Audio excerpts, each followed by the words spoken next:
যারা আওয়ামী লীগ করেন, বিএনপির তো আপনারা ভোট আমাদের দিবেনই, ঠিক আছে? যারা বিএনপি করেন না তো আমাদের ভোট দিবেনই। না ভোট দেওয়ার জন্য যারা কেন্দ্রে যাবেন, আপনাদেরকে যেতেই হবে আপনাদের অস্তিত্ব রক্ষার জন্য, আওয়ামী লীগ রক্ষার জন্য হইলেও আপনাদের কেন্দ্রে যেতে হবে। এখানে আরেকটা ব্যালট হবে হা এবং না। আপনারা একটু গণভোট হয়েছেন না, এটা গণভোট। গণভোট হবে হা এবং না।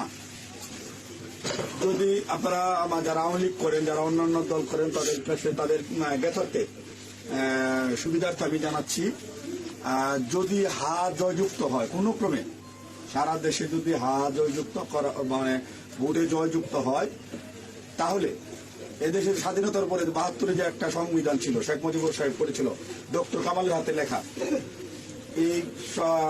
এই সংবিধান টোটাল ডাউমিট করে দেবো, মানে মুছে ফেলবো। স্বাধীনতার যে ৭১ সালে যে যুদ্ধটা হয়েছিল, এই যুদ্ধটা ৭১ সালের কোনো ঘটনায় বাংলাদেশ আর থাকবে না।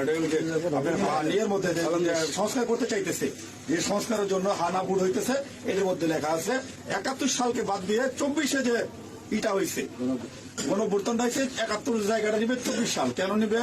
এটা একটা কারণ আছে, জামাত ইসলামের একটা কারণ আছে। জামাত ইসলাম ৭১ সালে এদেশে স্বাধীনতা চায় না, এদেশে বাংলাদেশের স্বাধীন হোক, বাংলাদেশ স্বাধীন হোক, জামাত ইসলাম কিন্তু এটা চাই নাই। যারা আওয়ামী লীগ করেন তারা একটু খেয়াল দিয়ে শোনেন, খেয়াল করে শোনেন।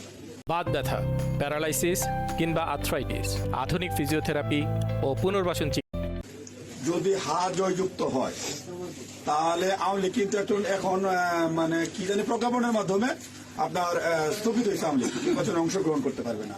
যদি হা জয়যুক্ত হয়, তাহলে আওয়ামী লীগ একবারে আর কোনো মিটিং টিটিং হবে না, মিটিং টিটিং সংসদে কোথাও উঠবে না। ওই হার মধ্যে এই লেখা আছে আওয়ামী লীগ নিষিদ্ধ। এই যে ২৪ সালে গণহত্যার জন্য আওয়ামী লীগ কিন্তু নিষিদ্ধ হয়ে যাবে আপনাদের ভোটেই। যদি হাতে ভোট দেন, হাতে ভোট দিলে আপনার ১৬ই ডিসেম্বর থাকবে না, ২৬শে মার্চ থাকবে না, আপনার ৭১ সালে যে যুদ্ধ করতে মা বোনেরা ইজ্জত দিচ্ছে, ৩০ লক্ষ মা বোনের ইজ্জত দিচ্ছে, এটা থাকবে না। অর্থাৎ আপনারা যারা আওয়ামী লীগ করেন, দয়া করে আপনারা না ভোটের জন্য হলো আওয়ামী লীগের আমরা আসলে বিএনপির হয়তো সুতারপন্থী রাজনৈতিক দল, আমরা বিএনপি চাচ্ছি সকল দল মিলে একটা দেশে নির্বাচন হোক, সকল এবার না হোক, সামনে যেন সকল দল একটা নির্বাচন অংশগ্রহণ, ৫ বছর পরে যেন সকল দল নির্বাচন অংশগ্রহণ করতে পারে। আপনারা আপনাদের যারা আওয়ামী লীগ করেন, আপনাদের দল রক্ষা করার জন্য আপনাদের কেন্দ্রে যাইতে হবে, ঠিক আছে? আপনাদের কেন্দ্রে যাইতে হবে, আপনাদের দল রক্ষা করার জন্য, না ভোট দেওয়ার জন্য, সার্বভৌমত্ব দেশ রক্ষা করার জন্য, ৭১কে ফিরিয়ে, মানে ৭১ যেভাবে আছে স্বাধীনতা যুদ্ধটার ইতিহাস আছে, এই ইতিহাসটা রক্ষার জন্য হইলেও যারা না ভোট দিবেন, যারা আওয়ামী লীগ করেন, আপনাদের কেন্দ্রে অবশ্যই যেতে হবে।